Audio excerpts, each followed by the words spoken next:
Today I will be doing a presentation on the need for improved mental health access in rural communities. While mental illness affects all populations, rural Americans experience a much greater gap in treatment availability and quality. These areas face a perfect storm: fewer providers, long travel times of services, persistent stigma, and limited infrastructure. As a result, individuals often go without necessary treatment, leading to preventable crises, hospitalizations, and in many cases, worsening chronic mental health conditions. This gap in access is both a public health issue and an economic one, costing lives and burdening healthcare systems. To understand the full picture, it's important to note that about 20% of Americans live in rural areas, but only about 10% of physicians practice there, and the shortage is even more severe when it comes to mental health professionals. In some counties, especially in the South and Midwest, there are 0 practicing psychiatrists or psychologists. In addition, transportation barriers and lack of anonymity prevent people from seeking help.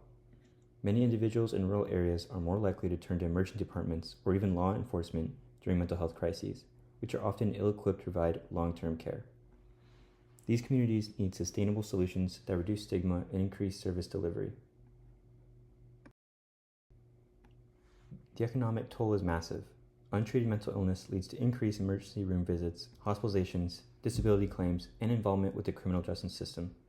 It also lowers productivity, increases unemployment, and raises absenteeism in the workplace. These costs aren't just financial, they impact quality of life and social outcomes. Vulnerable populations are hit hardest. Low-income individuals, veterans, elderly people, and racial minorities living in rural areas are disproportionately affected by these service gaps. Investing in intervention and preventive care can reduce these long-term costs, benefiting not only individuals, but our entire healthcare and economic systems. When we look at how resources are allocated, the inequity becomes even clearer. Mental health funding often flows to urban centers where services already exist. Reimbursement rates for rural providers tend to be lower, discouraging professionals from practicing in those areas. And telehealth could offer a partial solution, but poor internet infrastructure makes even that difficult. Many areas still lack the broadband capacity needed for virtual mental health appointments. This lack of investment in rural mental health care perpetuates the cycle of inaccessibility and poor outcomes. Until funding, technology, and provider support are directed more equitably, these disparities will persist. Several policies exist, but they don't go far enough. The Mental Health Parity and Addiction Equity Act was designed to ensure that mental health care is covered similar to physical care, but implementation varies greatly by state and insurer. Medicaid expansion under the Affordable Care Act improved access in some rural states, but 10 states still don't have expanded Medicaid, leaving many without coverage. Telehealth reimbursement policies have seen temporary boosts, especially during the COVID-19 pandemic, but many of those changes are being rolled back. Without permanent legislation and stronger enforcement mechanisms, these efforts won't fully close the gap in rural areas. Our first recommendation is to expand Medicaid in all states to ensure that low-income rural residents have mental health coverage. This change alone would dramatically increase access. Next, we recommend strengthening incentives for providers to practice in rural areas. These include student loan forgiveness, tax incentives, and grants for setting up practices in underserved communities.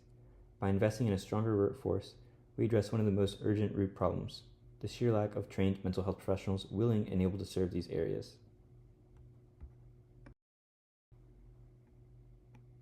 Second, we propose scaling up telehealth by increasing reimbursement rates and making pandemic-era telehealth expansions permanent. Telehealth has proven to be a viable option for delivering mental health services, especially therapy and medication management. To support this, we also need major investment in broadband infrastructure to ensure reliable internet access in rural communities. Federal and state grants can help make this happen. Additionally, public education campaigns can reduce stigma and promote awareness about the availability and legitimacy of telemental health services.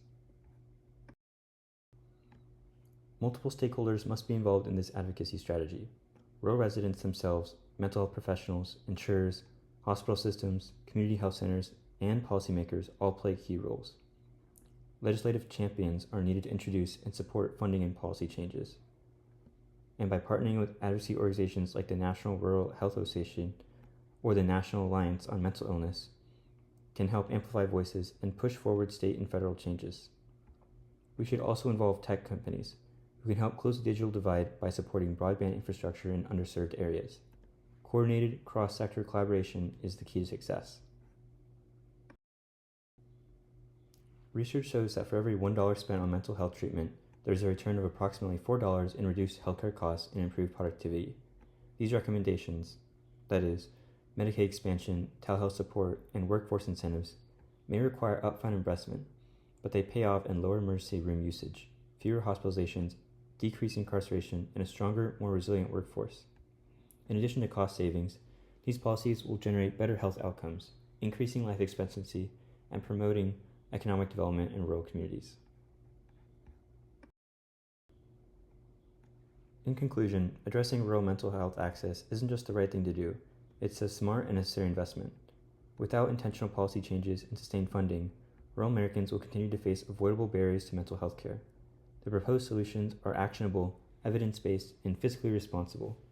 It's time we prioritize mental health in all communities, urban and rural alike, and close the access gap once and for all. Thank you. And then listed here is my contact information if you have any questions or concerns.